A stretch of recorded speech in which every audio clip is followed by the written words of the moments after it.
سلام و ڕەحمەت و میهرەبانی خۆی پەروەردگار بڕژێ بەسەر هەموو لایەکماندا.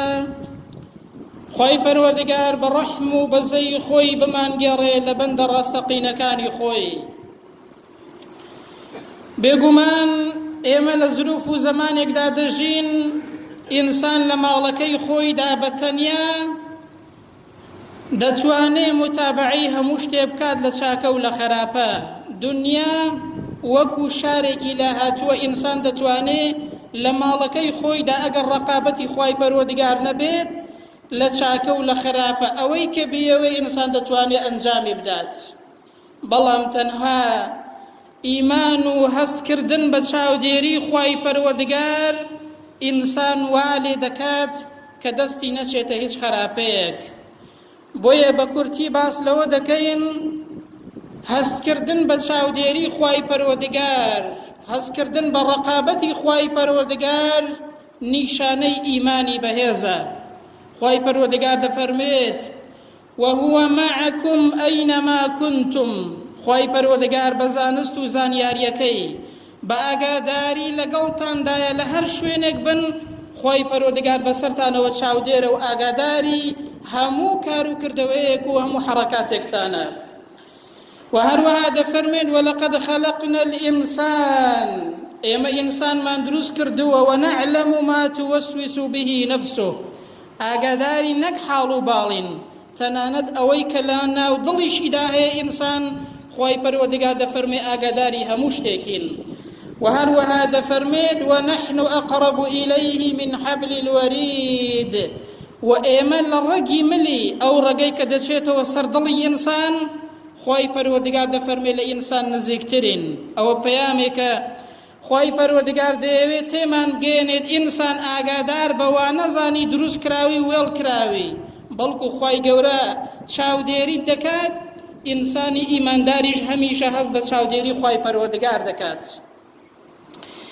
پیاوێک هاتە خزمەتی پێغەمبەر صلی الله علیه وسلم، فەرمووی ئەی پێغەمبەری خوا صلی الله علیه وسلم ئامۆژگاریم بکە.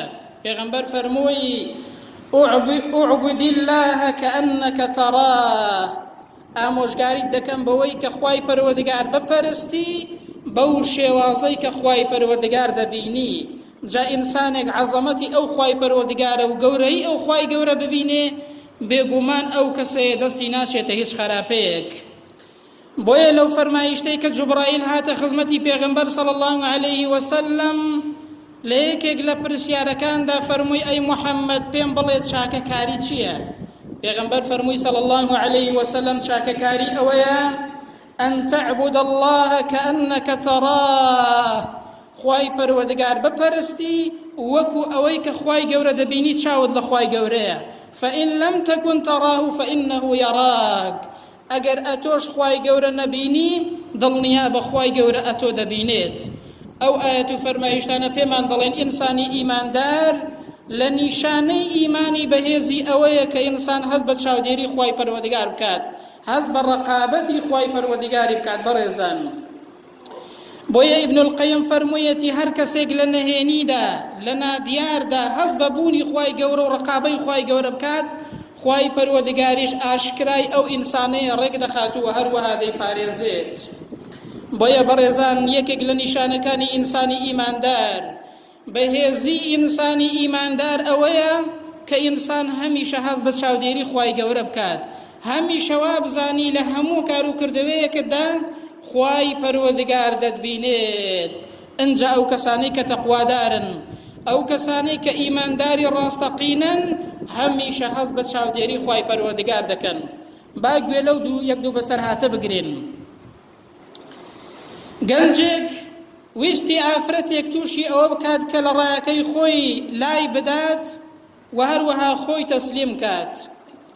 ئەو ئافرەتەیە کە ئافرەتێکی خواناز بوو، کە ئافرەتێک بوو هەستی بە چاودێری خوای پەروەردگار دەکرد. لە تاریکاییدا گەنجەکە پێی وت کە دەستی لەگەڵ تا تێکەڵ کات و خۆی تەسلیم کات. بەڵام ئافرەتەکە گوتی با بچین بۆ کۆشکێک هەموو دەرگاکان لەسەر خۆمان داخەین. دوای ئەوەی کە چوونە کۆشکێک ئافرەتەکە بە پیاوەکەی گوت هەموو دەرگاکان داخە بەڵام بە هیچ دەرگایەک نەمێنێتەوە. ویستی دەرسێکی پێ بڵێت، کە ئینسان دەبێت لە نادیاردا لە تەنیاییدا هەست بە ڕەقابەتی خوای پەروەردگار بکات، چونکە کەس لە ناو خەڵکدا ئینسان خراپە ناکات بەڕێزان، بەڵام هەستکردن بە چاودێری خوای گەورە ئەوەیە لە نادیاردا هەست بە چاودێری خوای پەروەردگارکەی. بۆیە ئافرەتەکە بە پیاوەکەی گوتی هەموو دەرگاکانت داخست، گوتی بەڵێ هەموو دەرگاکانم داخست و هیچ دەرگایەک نەماوە. ئافرەتەکە لەو کاتەدا گوتی بەڵام دەرگایەک ماوە کە هەرگیز داناخرێت، بەڵام دەرگایەک ماوە کە قەت ئەو دەرگایە داناخرێت، هەموو دەرگاکانیش داخەی دڵنیا بە ئەو دەرگایەت لەسەر داناخرێت. پیاوەکە زۆر پێی سەیر بوو، گوتی کام دەرگایە ماوە؟ گوتی الباب الذي بيننا وبين الله، ئەو دەرگایە ماوە کە لە بینی من و خوای پەروەردگار و تۆدایە، دەرگای خوای پەروەردگار دڵنیا بە قەت داناخرێت. بۆیە پیاوەکە ترسی لێنیشت و هەڵسا و ڕۆیشت، ترسێکی لێنیشت، هەستی بە چاودێری خوای پەروەردگاری کرد و گەڕایەوە بۆ لای خوای پەروەردگار. بەڕێزان ئەوە هەستکردنە بە ڕەقابەت و چاودێری خوای پەروەردگار. گەنجێکی دیکە ویستی ئافرەتێک خۆی تەسلیم کات، گوتی باشە ئاخر شەرم ناکەی، گوتی خۆ هیچ کەسێک نامان بینێت، لە تاریکایی شەوداین تەنها ئاستێرەکان نەبێ هیچ کەسێک دیار نییە. ئاخر گوتی ئەی ئەو کەسەی کە ئاستێرەکانی هەڵهێناوە، ئەی ئەو کەسەی کە ئاستێرەکانی دروست کردووە و ئاستێرەکانی هەڵهێناوە، برام ئەو دەمان بینێت، ئەی شەرم ناکەی برام لەو کەسەی کە ئاستێرەکانی هەڵهێناوە. بۆیە شاعیر جوانی گوتووە کە دەڵێت إذا ما خلوت بريبة في ظلمة والنفس داعية إلى الطغيان، لكاتيك ذاك لتاريكاي شوداي هيج كسيكت لي ديار نيا، نفست بيت دليك طغيان وسربيتشي قناه تاوان كي خطريك خراب بدل الداديت، لو كاتدا فاستحي من نظر الإله، شرم كالتي روانيني إلهي وپروردگارت لرقابة شاوديري خواي پروردگار، وقل لها إن الذي خلق الظلام يراني، بنفسي خود بڵێ برام ئەو کەسەی کە تاریکایی دروست کردووە ئەو دەتبینێت، ئەو کەسەی کە ئەرز و ئاسمانی دروست کردووە تاریکایی دروست کردووە دەی دڵنیا بە هەر ئەو دەتبینێت. ئەوە هەستکردنە بە ڕەقابەت و چاودێری خوای پەروەردگار. بەڕێزان بۆیە ئیبراهیمی خەواس کە یەکێکە لە زانایان دەفەرمێت گەورەترین عیبادەت ئینسان ئەوەیە کە هەست بە چاودێری خوای پەروەردگار بکات. ئەگەر ئینسان گەیشتە ئەو ئاستەیە هەستی بە چاودێری خوای گەورە کرد، دیارە ئیمانەکەی بەهێزە. بەڕێزان بۆیە یەکێک پیاوێک هاتە خزمەتی زانایەک بە ناوی ئەبی زەید، فەرمووی ئامۆژگاریم کە. زانایەکە پێی فەرموو تەماشای ئاسمان کە، ئەو ئاسمانە دەبینی؟ گوتی بەڵێ. گوتی ئەو ئاسمانە کێ دروستی کردووە؟ گوتی ئەڵڵاه، هیچ کەسێک کێشەی نییە کە ئەرز و ئاسمان ئەڵڵای دروست کردووە، بەڵام گرفت لەوەدایەت چۆن مامەڵە لەگەڵ خۆی پەروەردگاردا دەکەین. بەڕێزان بۆیە فەرمووی دەی هەر ئەو پەروەردگارەی ئەو ئەرز و ئاسمانەی دروست کردووە، دەی کەواتە وەریای خۆت بە ئەو پەروەردگارە خاوەنی ئەو ئەرز و ئاسمانە دەتبینێ، هەمیشە هەست بە چاودێری خۆی پەروەردگاری خۆت بکە. بەڕێزان چەند گرنگە ئینسان لە نادیاردا هەست بە بوونی بە خۆی پەروەردگار و ڕەقابەتی خۆی گەورە بکات. دەڵێن یوسف پێغەمبەر سەلات و سەلامی خۆی پەروەردگاری لەسەر بێت، لە کاتێکدا کە ئەو ئافرەتەی ویستی هەڵی بخەڵەتێنێت، لە کاتێکدا کە بەیەکەوە لە ژوورەوە بوون هیچ کەسێکیان لەلا نەبوو، لەو کاتێدا ئەو ئافرەتەیە پەڕۆیەک بەسەر ئەو بتەیەدا دەدا کە دەیپەرست، چونکە بتپەرست بوون. جا یوسف پێغەمبەر فەرمووی ئایا ئەتۆ شەرم لە بتێک دەکەی کە نەدەبیستێت نەدەبینێت نەڕۆحی لەبەردایە نە ئاگای لە هیچ شتێکە؟ بەرام شەرم لە بتێک دەکەی، ئەی ئەمن شەرم لە پەروەردگاری ئاسمان و زەوی نەکەم کە تاکو تەنهایە و ئاگای لە هەموو شتێکەوە هەموو شتێک دەبیستێ و دەبینێت. بەرام ئینسان ئەو پەروەردگارە شیاوی ئەوەیە کە ئینسان لێی بترسێ و هەست بە چاودێری بکات. بۆیە یەکێک لە زانایان دەفەرمێت تەماشای ئەوە مەکە کە گوناهێکی گچکە دەکەی، تەماشای ئەوە بکە بەرامبەر پەروەردگارێکی گەورە دەیکەی. ئیبن مەسعود ڕەزا و ڕەحمەتی خوای لێبێ کە یەکێکە لە هاوڵانی پێغەمبەر صلی الله علیه وسلم دەفەرمەی ئینسانی ئیماندار گوناهەکانی وەکو چیایەک دەبینێت، وەکو چیایەک کە بەسەریدا بەربێتەوە و بکەوێتەوە. ئینسانی ئیماندار گوناهەکانی لەلا هێندە گەورن وەکو چیایەک دەیان بینێت، بەڵام ئینسانی منافق دۆڵەڕووی جەنابتان گوناهەکانی وەکو مێشێک دەبینێت کە بە بەردەمیدا دێ و دەڕوا هیچ حیسابی بۆ ناکە، گوناهەکانی ئەوا دەبینێت. بەڵام ئینسانی ئیماندار هەمیشە گوناهێکی گچکە وا دەزانێت شاخێکە و بەسەر ئینساندا بەردەبێتەوە. بۆیە بەڕێزان یەکێک لەو شتانەی کە ئینسان پێویستە ئینسانی ئیماندار هەیبێت بریتیە لە هەستکردن بە چاودێری خوای پەروەردگار. ئەنجا لە کڕین و فرۆشتندا بەڕێزان ئینسان هەست بە بوونی خوای پەروەردگار و چاودێری خوای گەورە بکات کە ئەوڕۆ معاملە و کڕین و فرۆشتن لە بازاری حەرام گەلێک فرت و فێڵ گەلێک زۆرە بەڕێزان. وەلەو ئینسانی باش و خاوەن تەقوا و ئیمانداریش زۆرە بەڵام لەگەڵ ئەوەشدا معاملاتی حەرام گەلێک زۆرە بەڕێزان. یەکێک لە پیاوچاکان بە ناوی محەممەدی کوڕی منکەدیر معاملات و کڕین و فرۆشتنی قوماش و ئەوانەی دەکرد. شاگردێکی هەبوو قوماشەکانی لەلا دانابوو پێی گوتبوو کە ئەو قوماشەیە بە 5 دەرەم بفرۆشێ ئەوانش بە 10 دەرەم بفرۆشێت. دوای ئەوەی کە مشتری دێت ئەو شاگردەیە ئەو زانایە لی تێک دەچێت نازانێت ئەوەی کە بە 5 دەرەمە بە 10 دەرەم دەیفرۆشێت و نازانێت. دوایی کە ئەو پیاوە خوانەسە دێتەوە دەزانێت ئەوەی کە بە 5 دەرەم بووە بەدەی فرۆشتووە یەکسەر دەچێت بە 2 کابرایدا بۆ ئەوەی کە بیبینێتەوە.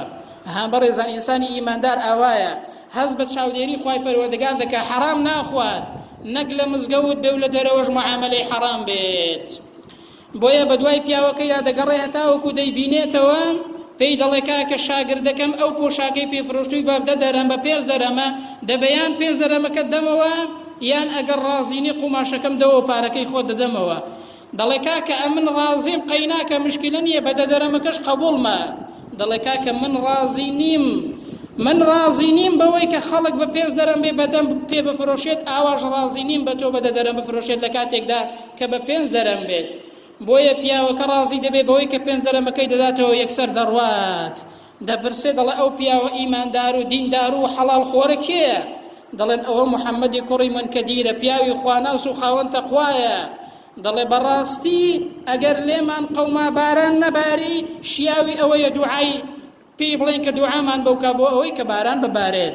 بەڕێزان ئینسانی ئیماندار حەرام ناخوات هەست بە چاودێری خوای پەروەردگار دەکات. ئیمامی ئەبوو حەنیفە ڕەزا و ڕەحمەتی خوای لێ بێت پیاوێکی تاجیر بوو یەکێکە لە ئیمامە گەورەکان و پایە بەرزەکان. ئەویش بە هەمان شێواز بەردەستێک و شاگردێکی هەبوو ڕۆژێکیان چەند پارچە قوماشێکی هەبوو یەکێک لەوانە خەلەلێکی تێدا هەبوو کەم و کوڕیەیەکی هەبوو گوتی ئەوەیان ئەگەر مشتری هات ئەو خەلەل و کەم و کوڕیە و عیبەی کە هەیەی لەبیرت نەچێ بە مشتریەکەی بڵێ و سعرەکەشی کەمترە پێی بڵێ گەر هات. گوتی زۆر باشە. کاتێک کە مشتری هات یەکسەر پارچە قوماشەکەی هەڵگرت ئەو پیاوە لەبیری چوو پێی بڵێ کاکە ئەو عیبەیە هەیە و نرخەکەی زیاترە. لەبیری چۆ پیاوەکەش پارچە قوماشەکەی هەڵگرت و ڕۆیشت و نەیزانی. سبحان الله ئیمامی ئەبوو حەنیفە کە هاتەوە بەڕێزان ئینسانی ئیماندار ئەوە هەست بە چاودێری خوای گەورە دەکات. تەماشاکە ئینسان بزانت چەند جار شتێکت فرۆشتووە کە سعری کەمتر بووە بەڵام ئینسانی وا هەیە ئەگەر بۆی هەڵکەوێت بە 1000 بێ بەدەشی بفرۆشێت دەڵێ مشکلە نییە. ئیمامی ئەبوو حەنیفە شوێنی ئەو پیاوەکەوت هەتاوەکو ئێوارە لەو پیاوە گەڕا بۆ ئەوەی کە بیبینێتەوە بەڵام سبحان الله ئەو پیاوەکەی نەدۆزیەوە. بۆیە هەڵسا پارەی ئەو پارچە قوماشە و ئەوانی دیکەش کە فرۆشت بووی گوتی وەڵڵی هەمووی دەکەمە خێرنەوە کە ئەوەی کە ئەو فرۆشتویەتی پارە حرامەکە لە یەکێکیاندا بێ پارەکەی هەموو کرد بە خێرەوە. گوتی نەک حەرام باشتێک کە گومانیشی تێدا هەیە نێتە ناو ماڵەکەمەوە. بەڕێزان ئەوە هەستکردنە بە چاودێری خوای پەروەردگار. ئەوە ئیمانی بەهێزەوە لە ئینسان دەکا ئینسان کە لە مزگەوت بوو لە دەرەوەش معاملەکەی حەرام نەبێت. بەڕێزان بۆیە یەکێک لە زانایان کە ناوی ئیبن دەقیق العیدە دەفەرمێ وەڵڵاهی هیچ قسەیەکم نەکردووە هیچ وشەیەکم نەگوتووە کەلیمەیەکم نەگوتووە لە ژیانمدا کارێکم نەکردووە ئیلا وەڵامەکەم بۆ بەردەمی پەروەردگارم ئامادە کردووە. ئینسانی ئیماندار لە خۆت بپرسە ئەو قسەی کە دەیکەی ئەو هەنگاوەی کە دەینەی بزانە ئەگەر خوای پەروەردگار بەیانی لێت بپرسێتەوە وەڵامت چ دەبێ بۆ خوای پەروەردگار. ئەوە هەستکردنە بە ڕەقابەت و چاودێری خوای پەروەردگار. بەڕێزان دەفەرمێ هەر هەنگاوێکم نابێت هەر کارێکم کرد بێت ئیلا بەبەر چاوڕوونیەوە کردومە وەڵامم بۆ پەروەردگارم ئامادە کردووە. ئەی ئێمەش دەبێت لە خۆمان بپرسین برام ئەو کارەی کە دەیکەین ئەو ئیشانەی کە دەیکەین لە ڕۆژانەدا ئەو هەنگاوەی کە دەینەی ئەو قسەی کە دەیکەی بزانە وەڵامت چ دەبێ ئەگەر بەیانی پەروەردگار لێت بپرسێتەوە کە بە تەئکیدیش خوای پەروەردگار لە هەموو شتێکدا لە ئینسان دەپرسێتەوە. بەڵێ خوای پەروەردگار دەفەرمێت ونحن أقرب إليه من حبل الوريد خوای پەروەردگار لە ڕەگی شاملتانەوە لێتانەوە نزیکترە بە زانست و زانیاریەکەی ئاگای لێتانە لە سەرووی عەرشەوە دەتان بینێت ئاگادار بە ئینسانی ئیماندار هەست بە چاودێری خوای پەروەردگار بکە قاعیدەیەک هەیە زۆر گرنگە لە ژیانی ئینسانی ئیمانداردا ئەویش ئەوەیە تاوەکو ئینسان بەرنامەی خوای پەروەردگار جێبەجێ نەکات بەڕاستی لە ژیانیدا بەرهەمی ئەو دینە نابینێت ڕەنگە ئێستا زۆر کەس پێی سەیر بێت بڵێ مامۆستا ئاخر ئەدی ئەوە نییە لە مزگەوتین ئەدی ئەوە نییە موسڵمانین و ڕەمەزانمان گرتووە و نوێژ دەکەین و لە مزگەوتین بەڵام ئەوە بەشێکی بەرنامەی خوای گەورەیە بەڕێزان هەمووی نییە بۆیە هەتاوەکو بەرنامەی خوای گەورە لە ژیانتدا هەمووی جێبەجێ نەکەی بەرهەمی ئەو دینە لە ژیانی خۆتدا نابینی ئەوە وەکو قاعیدەیەک وایە تاوەکو چۆن لە مزگەوتدا ئینسانێکی ئیماندار و دەست بەدەست نوێژی لە دەرەوەش ئاوا معاملەکەت حەڵاڵ نەبێت لە ماڵەوەش ماڵەکەت بەپێی دینەکەت نەبێت ئافرەتەکەت و کچەکەت بەپێی دینەکەت بەرگ و پۆشاک لەبەر نەکات بەپێی بەرنامەی خوای پەروەردگاردا بەڕێدا نەڕۆی دڵنیا بە بەرهەمی ئەو دینە لە ژیانی خۆماندا نابینین بۆیە زۆر جاران ئێمە جاری وایە ناومێد دەبین کە بەرهەمی ئەو دینداریەی نابینین بەڵام ئینسان تاوەکو بەرنامەی خوای گەورە هەمووی جێبەجێ نەکات بەڕاستی بەرهەمی ئەو دینەیە نابینێت بۆیە قاعیدەیەک هەیە کە ئینسان هەر کەسێک بەرامبەر بە خوای پەروەردگار چۆن بێ وەکو خوای گەورە دەیەوێت خوای پەروەردگاریش بەرامبەر ئەو ئینسانە ئاوا دەبێ وەکو ئەو ئینسانە دەیەوێت ئینسان چۆن بێ بەرامبەری بە خوای پەروەردگاری خۆی ئینسان وەکو خوای گەورە دەیەوێ ئاوا بێ خوای پەروەردگاریش وەکو چۆن ئینسان دەیەوێ بەرامبەر ئەو ئینسانەیە ئاوا دەبێت با گوێ لەو بەسەرهاتەیەش بگرین کە زۆر جێگای دەرسوپەندە بەڕێزان پیاوێکی دەوڵەمەند بە ناوی نوحی کوڕی مەریەم شاگردێکی لەلا بوو پیاوێکی لەلا بوو کەسێک گەنجێکی لەلا بوو کە ژنی نەهێنا بوو پیاوێکی دەوڵەمەند بوو پیاوێکی خاوەن حەسەب و نەسەب بوو باغێکی هەبوو ئەو گەنجەیە کە لەلای بوو گوتی بڕۆ لەلای ئەو باغەی بۆ خۆت ئاگات لە باغەکەت بێ و چاودێری باغەکە بکە و باغەکەم بۆ خزمەت کە تاوەکو دوو مانگ ئەو گەنجەی نات بۆ ئەوەی ئەو باغەی بۆ خزمەت کا ڕۆژێکیان چوو بۆ ناو باغەکە لە ناو باغەکەی لە سێبەری دارێکدا دانیشت و بەو کوڕە گەنجەی گوتگوتی هەندێک ترێک شیرینمان بۆ بێنە لە کاتێکدا کە دانیشت بوو گەنجەکە هەندێک ترەی بۆ هێنا کە چی ترەیەکە وەکو ئەو دەیگوت شیرن نەبوو گوتی هەندێکی دیکەمان بۆ بێنە بە هەمان شێواز بۆی هینا ترەیەکە هەر ترش بوو زاری سێم پێی گوتەوە گوتی هەندێکی دیکەمان بۆ بێنە هەر ترش بوو لێی تۆ ڕەبوو گوتی کاکە تۆ دوو مانگە لەناو ئەو باغەی مندا یعنی نازانی کامەیان شیرنە و کامەیان ترشە گوتی نە بەخوا لەو باغەیە کە دوو مانگە کردومت بەسەر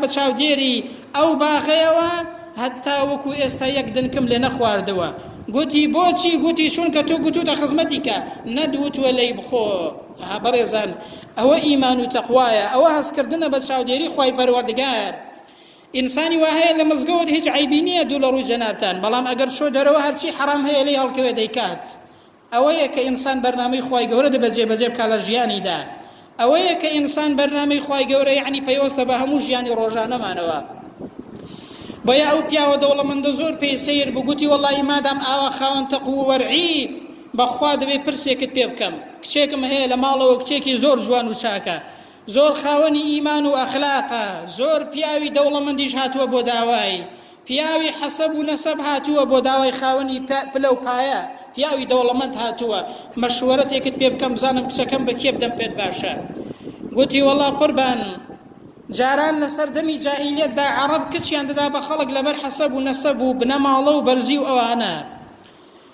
و هەروەها یەهودیەکان کچ بەشوو دەدەن لەبەر ماڵ و سامان و دەوڵەمەندی مەسیحیەکانیش لەبەر جوانی ئینسانی ئیمانداریش لەبەر تەقوا و ئەخلاق و ڕووش و دین کچەکەی بەشوو دەدات دەیگوتی وەڵڵایە بە قسەت دەکەم تەنها لەبەر ئەوە دەیدەمە ئەو ئینسانەیە کە خاوەنی تەقوا و دین و ئەخلاق و ڕووشتە دوایش گوتی وەڵڵاهی ئینسانی لە تۆ چاکتر لە تۆ بە تەقواتر لە تۆ خاوەنی ئیمان و بەهێزتر و بە ئەخلاق و ڕەوشتل و حەڵال خۆرتر نابینم بۆیە گوتی وەرە بە ئەو کچەی خۆمیشت لێمارەکەم نەها بەڕێزان ئینسان بەرامبەری خوای گەورە چۆن بێت بەو شێوازەی کە خوا دەیەوێ خوای گەورەش بەرامبەر ئەو ئینسانەیە ئاوا دەبێت ئەوە بەرهەمی دینە برام گوتی بەخوا ئینسانی لە تۆ بە تەقواتر و باشتر نابینمەوە بۆیە دوایە کە پرسیان بە کچەکەیان کرد کچەکەش کە ڕازی بوودایە ئەو گەنجە بەڕێزە و ئەو ئینسانە ئیماندارە.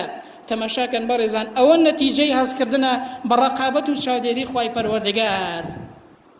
بەڵێ نەتیجەی ئەو زەواجەیە ئەوە بوو بەڕێزان، دوای ئەوەی کە ئەو ئافرەتەیەدا بەو ئینسانە ئیماندارەیە، ئەو پیاوەدای بەو ئینسانە ئیماندارەیە، ئەوە بوو دوایە منداڵێکیان پەیدا بوو، کوڕێکیان پەیدا بوو، ناویان نا عەبدوڵڵاه، ئەو پیاوە ناوی مبارەک بوو.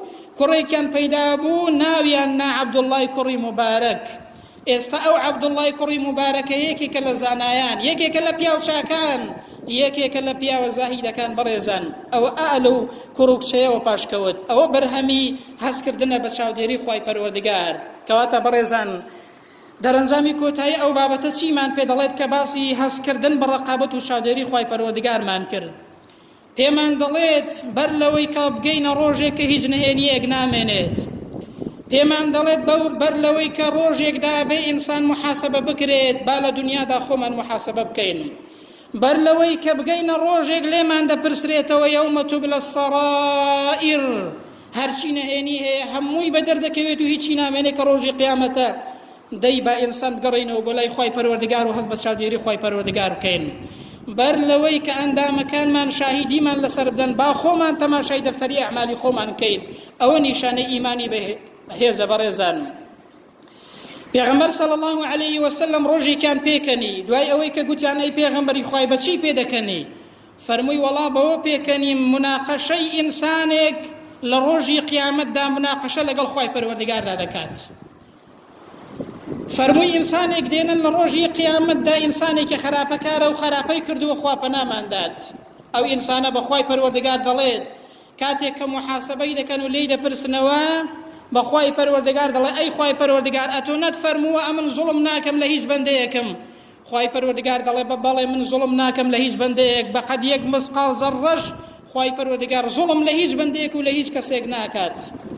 دەڵێ ئەی خوای پەروەردگار، مادام وایە ئەمن هیچ شاهیدێکم قبوڵ نییە شاهیدیم لەسەر بدات، ئەوە قبوڵ ناکەم لەسەرم نووسراوە دەفتەری ئەعمال و مەلایکەت و چی. ئەی ئینسان برام، جاری وایە خراپەی دەکات لە دنیایەدا، حاشا دەکات بۆی دەردەچێت، بەڵام لە قیامەت ناتوانی برام. بەر لەوەی کە بگەیە ئەو ڕۆژە بۆ خۆت محاسبە بکە و هەست بە چاودێری خوای پەروەردگار کە. جا پێغەمبەر فەرمووی صلی الله علیه وسلم لەو ڕۆژێدا ئەو ئینسانەیە خوای پەروەردگار فەرمان دەکات کە دەمیدا دەخەن، مۆر و خەتم دەنێن بەسەر زمان و دەمیدا هیچ قسەیەکی پێ ناکرێت. لەو کاتێدا خوای پەروەردگار ئەمر دەکات بە ئەندامەکانی ئەو ئینسانەیە، هەموو ئەندامەکانی وەقسە دێن و شاهیدی لەسەر ئینسان دەدەن. سبحان الله، دەست و قاشی ئینسان دەڵێ برام ئەمن لە فلان ڕۆژەیدا فلان خراپەیەم کردووە، ئاو خراپەیەم کردووە، هەنگاوم ناوە بۆ ئەوەی زمانی دەڵێ ئەوەم کردووە، چاوی دەڵێ ئەوەم کردووە، هەموو ئەندامەکانی بە فەرمانی خوای پەروەردگار قسە دەکەن ئەو ئینسانەیە. ئەو ئینسانەیە تف لە خۆی دەکات، دەڵێ دەگ عەمرتان نەمێنێ، دەگ بە کوشتن، ئەمن لەبەر خاتری ئێوە ئەو مناقەشەم لەگەڵ خوای پەروەردگار کرد، کەچی ئێوە کە تەماشا دەکەی شاهیدی لەسەر من دەدەن. دەی برام والله ئەوە فەرمایشتی پێغەمبەری خوایە صلی الله علیه وسلم. بەر لەوەی بگەیە ئەو ڕۆژەیە با بگەڕێینەوە بە خۆماندا بچینەوە و تۆ بۆ پەشیمانی بکەین و بگەڕێنەوە بۆ لای خوای پەروەردگار، چونکە ئەو ڕۆژە واللهی دێت و لێمان دەپرسرێتەوە. ئێستا لە تاقیگە سانستیەکانیدا سەلماوە پێستی ئینسان ئەوەی کە دەیبیستێت، ئەوەی کە دەیکات لە ڕۆژی قیامەتدا. زانایانی بواری زانستی پێمان دەڵێن لە ڕۆژی قیامەتدا هەر هەمووی شاهیدی لەسەر ئینسان دەدا و تۆماری دەکات، وەکو چۆن میمۆریەک دەنگ تۆمار دەکات. زانایانی بواری زانستی ئەوڕۆ پێمان دەڵێن پێستی ئینسان هەموو ئەو دەنگانەی کە گوێویستیان دەبێت ئینسان لەسەری تۆمار دەبێت و لە ڕۆژی قیامەتدا زۆر بە ئاسانی شاهیدی لەسەر ئینسان دەدات. بۆ یەخوای پەروەردگار لە فەرمایشتی قودسیدا بانگمان دەکات، دەفەرمێ یا عیبادی، ئەی بەندەکانم، ئینەما هی ئەعمالکم ئوحصیها لەکم، ئەوە کردەوەکانی ئێوەیە، ئەوە دەفتەری ئەعمالی ئێوەیە، بۆتان دەژمێرین، لەسەرتان حیساب دەکەین، دڵنیابن، ثم ئوەفیکم ئیاها، لە پاشاندا لە ڕۆژی قیامەت دڵنیابن بەقەد ئەو کردەوانەی کە دەیکەن پاداش دەدرێنەوە و سزا دەدرێن. کردەوەکانتان لەسەر دەنووسرێت، لە ڕۆژی قیامەتیشدا پاداشت و سزا بە پێی کردەوەکانتان وەردەگرن. جا دەفەرمێ خوای پەروەردگار فەمەن وەجەدە خەیڕەن فەلیەحمەد الله، با تەماشای دەفتەری ئەعمالمان کەین. پێ خوای پەروەردگار دەفەرمێت لە فەرمایشتی قودسیدا هەر کەسێک کە چاکەی بینی لەو دەفتەرەی خۆیدا با سوپاسی خوای پەروەردگاری لەسەر بکات. ومن وجد غير ذلك فلا يلومن إلا نفسه. دەی هەر کەسێکیش غەیری ئەوەی بینی با تەنها سەرزەنشتی نەفسی خۆی بکات چونکە کردەوەکانی دەستی خۆیەتی. دەی برام ئەو بابەتە پێمان دەڵێ بەر لەوەی کە ئەو ڕۆژە دابێت، بەر لەوەی کە قیامەت دابێت، بەر لەوەی کە لێمان بپرسنەوە و دەفتەری ئەعمالمان بۆ بکەنەوە با تەماشای دەفتەری ئەعمالی خۆمان بکەین. چونکە وەڵڵاهی ڕۆژێکدا دێ هەموو شتەکان ئاشکرا دەبن، هیچ شتێک بەنهێنی نامێنێتەوە. یا ربی خۆیە بۆ خاتری ناوە جوان و سیفەتە بەرزەکانی خۆت کەی وامان لێ بکەی ئەو ئیمانە بەهێزەمان هەبێ هەست بە چاودێری تۆ بکەین و هیچ حرامێک نەکەین. یا ربی خۆیە گیان وامان لێ بکەی هەمیشە ئیمانمان بەهێز بێت، بە ئیمانەوە بمان ژیێنی، بە ئیمانەوەش بمان مرێنی. وامان لێ بکەی خاوەنی تەقوا بین، وامان لێ بکەی هەست بە چاودێری تۆ بکەین، وامان لێ بکەی ئیمانێکمان هەبێ بەرنامەی تۆ لە ژیانی ڕۆژانەماندا جێبەجێ بکەین. یا ربی خۆیە گیان لەو کەسانە بین کە دەفتەری ئەعمالیان بە چاکە و چاکەکاری پڕ دەکەنەوە. وامان لێ بکەی کە ئەگەر خراپەیەکیشمان لە دەفتەری ئەعمالدا هەبێ، یا ربی خۆیە گیان قەڵەمی عەفوی بەسەردا بێنی و بیکوژێنیەوە بۆمان. یا ربی خۆیە گیان بەختەوەر و عاقبەت خێری دنیا و قیامەتمان بکەی، بە ئیمانەوە بمان ژێنی، بە ئیمانەوەش بمان مرێنی. یا ربی خۆیە گیان بەو ئیمانە بەهێزەش لە ڕۆژی قیامەتدا